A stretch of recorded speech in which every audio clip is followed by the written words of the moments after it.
Shalom a todos, soy el Moré Ahmed Naharwadi. Hoy vamos a estar analizando la historia de los dos endemoniados, esa noche de tormenta en la cual Yahshua tuvo que pasar en esa noche en el mar de Galilea. Esto nos enseña de que Yahshua es la esperanza de todos los seres humanos. Él es la única esperanza de libertad que el ser humano tiene. Si nosotros vemos lo que sucedió con este endemoniado de Gadareno como una parábola espiritual, tú y yo estamos abandonados en un planeta, encadenados a nuestras tendencias, no tenemos ninguna esperanza de liberación, estamos bajo el completo control de Satanás, pero Yahshua cruzó el mar y vino a este mundo a convertirse en uno de nosotros. Como Yahshua cruzó el mar, fue a una región no rentamente religiosa, como era Decápolis, para encontrarse con dos almas desesperadas, presas, encadenadas, y Él con su amor, con su misericordia los cambió. Nosotros hemos querido seguir a Yahshua literalmente. Una vez que ya conocimos su amor, no podemos volver atrás, pero Él nos dice que debemos quedar donde Él nos transformó, así les dijo a los dos endemoniados.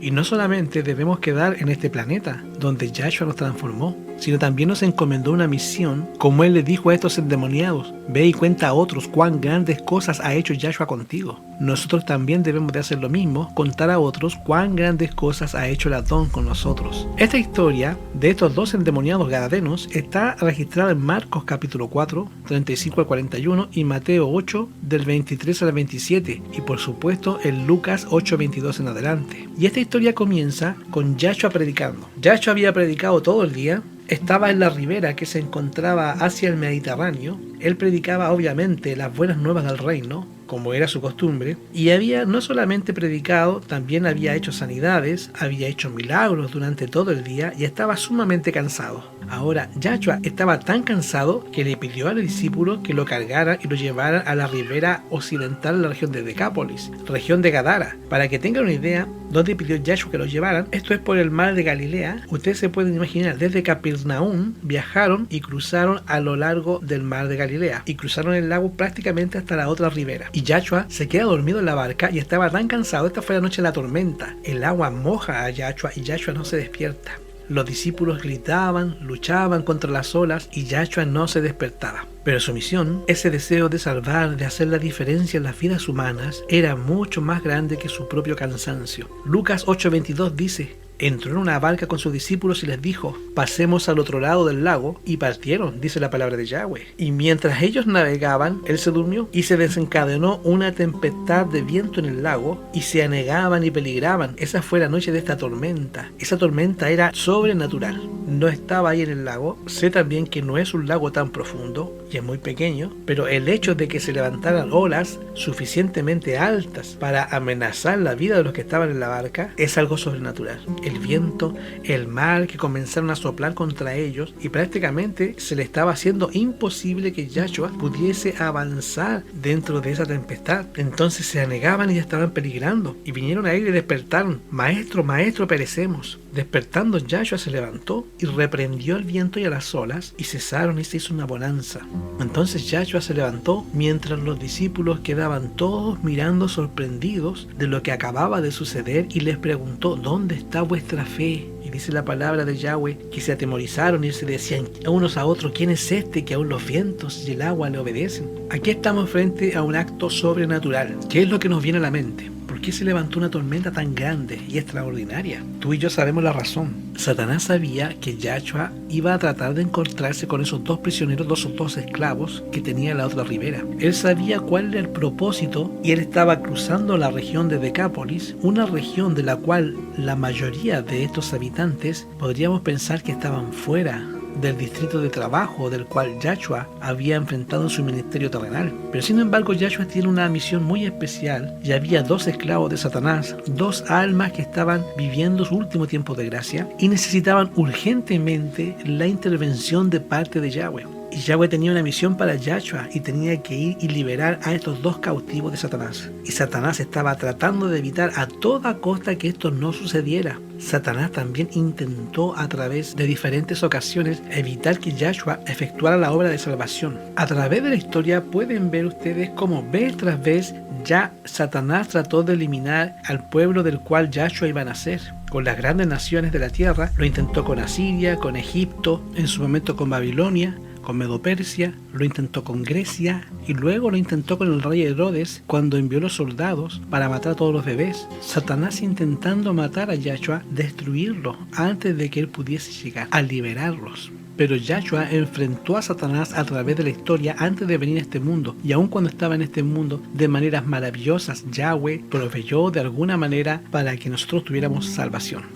La primera lección que podemos ver en esta historia, en esta noche de tormenta, no hay problema ni tormenta que Yahshua no pueda solucionar, que no pueda calmar, no hay problema que él no pueda resolver, no hay oscuridad que él no pueda aclarar. Satanás y todos sus huestes no pueden impedir que Yahshua regrese.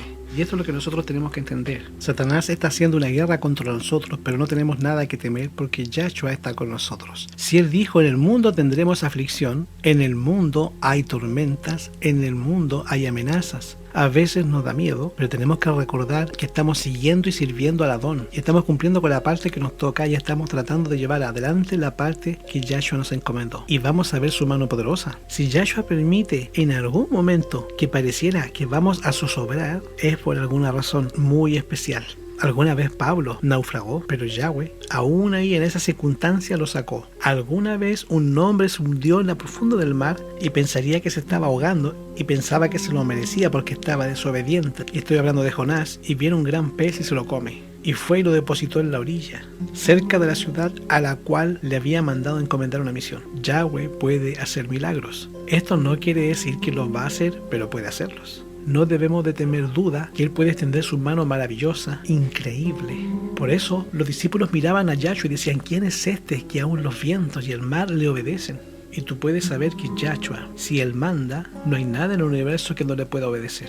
Incluso los elementos, el fuego, una vez obedeció a Yahshua. ¿Se acuerdan de esos hebreos que fueron arrojados al horno de fuego? El agua.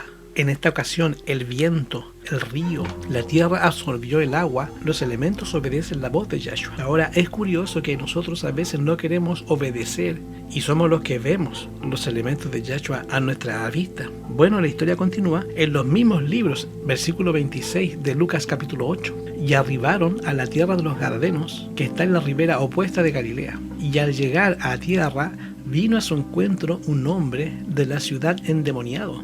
Y en los otros evangelios, en uno o de los otros evangelios que nos habla de la misma historia, nos dice que eran dos. ¿Cómo conciliamos esta discrepancia entre los evangelios? Que unos dicen que era uno y otros dicen que era dos, dando a entender que posiblemente uno de los endemoniados no era tan activo ni tan violento como ese endemoniado específicamente. Y generalmente se nos queda en la mente lo que más nos sorprende, lo que más nos da miedo. Si llegamos a una casa y salen unos perros a tratar de mordernos, el perro que es más activo, que es más grande, ese del que nos vamos a acordar, y los otros se nos van a olvidar de los que ladraron, hasta que alguien nos dice, ¿no viste al otro perro? No me di cuenta, estaba cuidándome. Ni siquiera me percaté que había otro perro. Y eso es lo que sucedió. Ahora, cuando ellos bajaron de la barca, que empezaron a caminar, vieron al endemoniado que venía corriendo hacia ellos, con los ojos desorbitados, los puños cerrados, tratando de golpearlo. ¿Sabes qué hicieron los discípulos? Se dieron vuelta y se arrancaron. Fueron hacia la barca aterrorizados, por temor de enfrentar a ese loco que venía contra ellos. Y de pronto se dan cuenta que Yahshua no estaba con ellos, y cuando voltearon,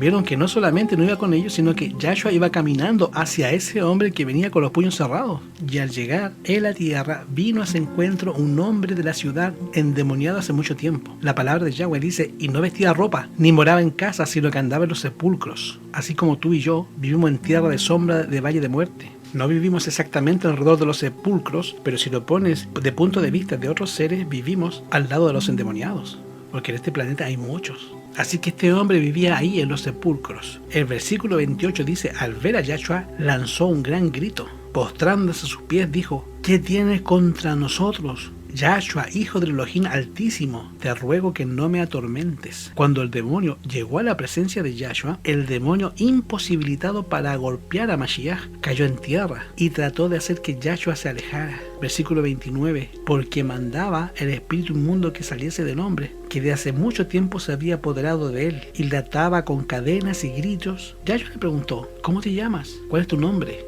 Y los demonios que estaban dentro de él, Yahshua los conocía desde el cielo. Una vez en el cielo hubo una guerra. Miguel y sus ángeles luchaban contra el dragón, y lidiaba el dragón y sus ángeles, y Satanás no prevaleció, y fue arrojado del cielo. Yahshua conocía por nombre a cada uno de esos demonios que habían sido expulsados del cielo. Cuando le pregunta quién eres, cómo te llamas, identifícate. Esos demonios no querían darse a conocer. Simple y sencillamente dijeron: somos una legión, somos muchos los que estamos aquí. Y el versículo 31 nos dice que le rogaban a Yahshua que no los mandase al abismo. ¿Qué cosa es el abismo? El abismo es una especie de prisión dimensional donde Yahshua arrojó a todos los ángeles caídos para que no tuviesen contacto con nosotros. Si nosotros vamos al libro de Judas, la manera más rápida de encontrarlo es: te vas a Apocalipsis y le das una vuelta hacia atrás. Ahí en Judas, versículo 6, porque Judas tiene un puro capítulo, dice: y a los ángeles que no guardaron su dignidad, estos son los malos, sino que dejaron su habitación, dice el versículo 6, los ha reservado bajo oscuridad en prisiones eternas, hasta el juicio del gran día. Hay una prisión de estos ángeles caídos, han sido resguardados bajo seguridad. En el libro de Apocalipsis capítulo 9 se nos presenta una época que es la que su servidor Ahmed Naharwadi cree que es esta, la época que estamos viviendo, en la cual esa estrella que cae del cielo a la tierra se le da una llave de abrir el pozo del abismo. Esa prisión dimensional se abre y sale humo como un gran horno. El sol se oscurece y el aire se contamina. Apocalipsis capítulo 9, el quinto ángel toca la trompeta y le fue dada la llave del pozo del abismo, y abre el pozo del abismo y sube humo del pozo y salen los demonios de ese lugar. Y ustedes dicen: pero Moré, ¿usted está seguro que son demonios? Si ustedes se van a Apocalipsis capítulo 20, versículos del 1 al 3, también ahí aparece el abismo. Apocalipsis 20, del 1 al 3 dice: y vi un ángel descender del cielo que tenía la llave de ese lugar, del abismo, una grande cadena en su mano. ¿Por qué trae una cadena? Porque ya vieron que en la historia que nosotros interpretamos que Satanás tiene la llave, este ángel poderoso que desciende del cielo, y dice el versículo 2, y prendió al dragón, aquella serpiente antigua que se llama Diablo y Satanás, y lo ató por 1000 años. Versículo 3, y lo arrojó al abismo, y lo encerró para que no engañe más a las naciones, y lo ató por 1000 años. Entonces coincidimos que el abismo es un lugar dimensional, un lugar de prisión. Ahora, regresando a Lucas, capítulo 31, le rogaban a Yahshua que no los mandase a ese lugar. Estos ángeles caídos sabían que ellos tenían que estar en ese lugar dimensional. ¿Y por qué estaban fuera? No lo sabemos, la Biblia no lo dice. Pero es ilegal que los demonios estén fuera de ese lugar. Su permanencia en el cuerpo de esos pobres hombres era ilegal. Y hermanos, la posesión demoníaca es ilegal. No es que Satanás no lo haga y no lo pueda hacer. Por supuesto que lo puede hacer, más si tú se lo permites. Pero es ilegal, aun cuando tú se lo permitas. De acuerdo a Hebreos 8:27, esta vida es la que Yahweh nos da para vivir un tiempo de gracia.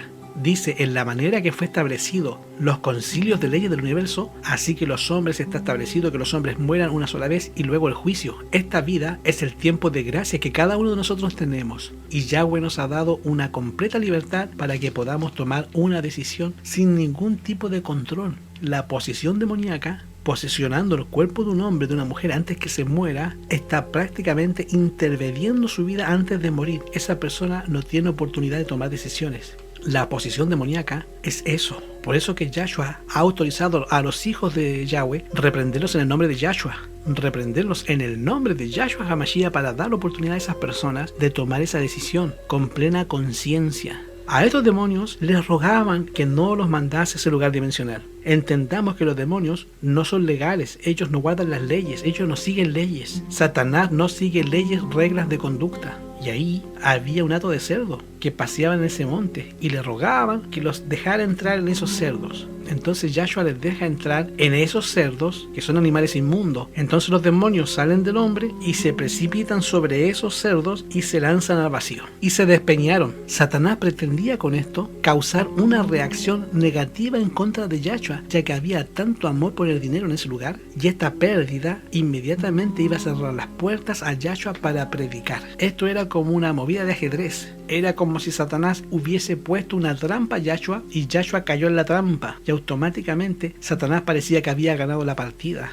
Yahshua había sanado a esos 2 hombres, pero había perdido a toda la región con la noticia de que estos hombres se habían curado. El versículo 34 dice que los que apacentaban los cedros, cuando vieron eso que había sucedido, huyeron y dieron aviso a la ciudad por los campos. El versículo 35 nos dice que las personas vinieron para ver lo que había sucedido, y cuando fueron a ver a Yahshua, encontraron al hombre que habían salido los demonios sentado a los pies de Yahshua, vestido y en su cabal, y tuvieron miedo. Los que habían visto les contaron cómo había salvado al endemoniado. Entonces toda la multitud, nota lo que pasó, esta es la reacción de todos los que se encontraban en ese lugar, aun cuando ellos habían sido aterrorizados por esos hombres, aun cuando los habían atado con cadenas. ¿Por qué les ponen cadenas? Porque era un peligro que estuvieran sueltos, por eso los amarraban, para tratarlos como si fueran perros rabiosos que no se acercaran a ellos, como animales monteses. Tenían que amarrarlos, y aunque habían sido liberados, les tenían tanto terror y estaban tan asustados y atribulados por la pérdida de los cerdos, que le pedían a Yahshua que se fuera, que se marchara,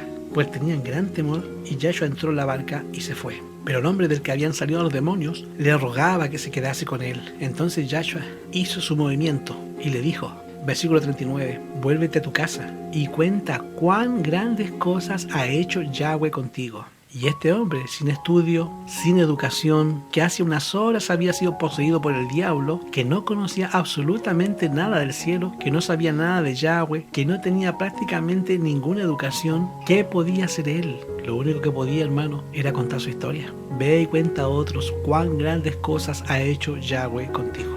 Y nos dice la palabra de Yahweh que fue y comenzó a publicar por toda la ciudad cuán grandes cosas había hecho Yahshua con él. Querido hermano, querida hermana, tú no necesitas saberte las profecías de memoria. No necesitas saberte las doctrinas al pie de la letra. No necesitas tanto estudio, tanto conocimiento para poder testificar de él. Hay algo que nadie puede discutir contigo y es tu propia experiencia. Nadie te puede decir que no, esto no es así. Nadie te puede discutir lo que tú has vivido y todo lo que tú has experimentado. El milagro que Yahshua hizo contigo. Las veces que has orado y Yahshua ha respondido.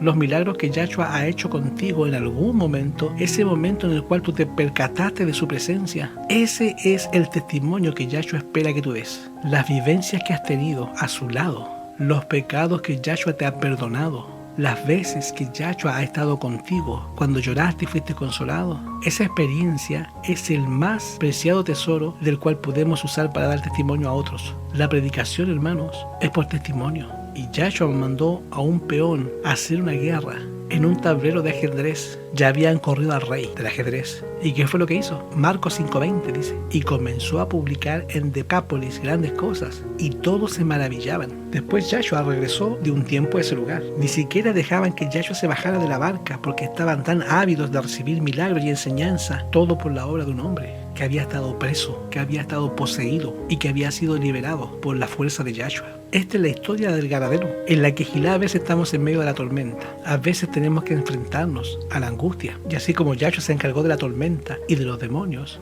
porque si Yahshua está en la barca, la tormenta no nos puede vencer. ¿Qué demonio nos puede hacer caer? Yo no sé cuál sea tu experiencia, hermano. No sé cuál sea la tormenta por la cual estás pasando. No sé cuál sea tu experiencia. Si te sientes cautivo de algún pecado, en Yahshua hay liberación. Y Yahshua se encarga de liberarte a ti y liberarte de otras cosas que te tienen prisionero. Esos cerdos que realmente estaban ahí. Todo lo sucio, todo lo inmundo tiene que irse para que Yahshua pueda regresar. Como le dije al principio, Yahshua es nuestra esperanza. Él es la única esperanza que tenemos. Estamos en este planeta, rodeados de sepulcro, bajo el poder de Satanás, encadenados a nuestros vicios, tendencias, pecados. No teníamos ninguna esperanza de liberación. Pero Yahshua cruzó el cielo y vino a este mundo, nos cambió, nos transformó con su poder. Y nosotros tal vez ya queremos irnos con él. Y se nos olvida que tenemos una misión que cumplir. Y se nos olvida literalmente que Yahshua quiere que nos quedemos aquí, donde Él nos encontró, donde nos liberó y nos transformó, con la idea de contarle a otros cuán grandes cosas Yahshua ha hecho con nosotros. Yahweh levantó un pueblo especial, con una doctrina especial, con una misión especial, y nos dio todas las herramientas necesarias para cumplir con la misión que nos dejó: predicar las buenas nuevas a toda nación, tribu, lengua y pueblo. El camino, hermano, no es fácil, el camino es angosto, pero termina en gloria, honra e inmortalidad. Así que, queridos hermanos, sabiendo quién nos llamó y quién está con nosotros, podemos ponerlos en las manos de Yahshua y podemos decir: yo quiero cumplir con la parte que me toca. Que Yahweh te bendiga y que Yahweh te dé shalom.